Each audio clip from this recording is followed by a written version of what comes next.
I got inspired recently after I saw someone bring a Kinect to a concert, and they used something called Lidar, I guess, with the Kinect to get this really cool effect. It's a really cool edit. You've probably seen it if you're on Instagram at all. And it made me think on how there's another way of doing it. It turns out there actually is. So a different creator did the same thing, but basically made a fake version in like After Effects using depth maps in CC ball action. But obviously I have DaVinci Resolve, so it's like, how can I do this in DaVinci Resolve? But I did end up spending some money on something called Super Mesh. Now it's a little bit different look-wise, because these are like literally squares, you know?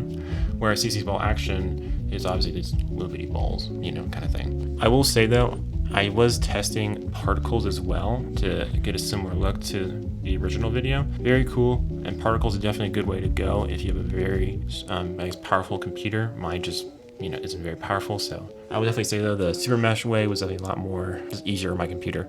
But I will say, if you can do particles at all, I can show the tutorial here to kind of, if you want to try it out for yourself, see if your computer can handle it. If you're like me and you don't have as powerful as a computer, Super Mesh is a really good way to go, get a similar look. But yeah, it was a definitely interesting project to try. I definitely feel like the edit itself could be better, but ultimately I feel like I learned a lot by just studying about Lidar and how can I do this in DaVinci. And although I don't know if I'll ever make like music edits myself for bands and that kind of thing, it is such a cool look though what the original creator did, and even with the other creator that I found where they were able to fake it.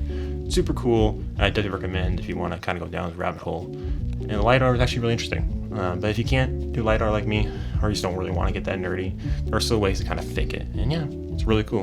I would definitely recommend checking it out. But yeah, my name is Zach, and I'm teaching myself video editing.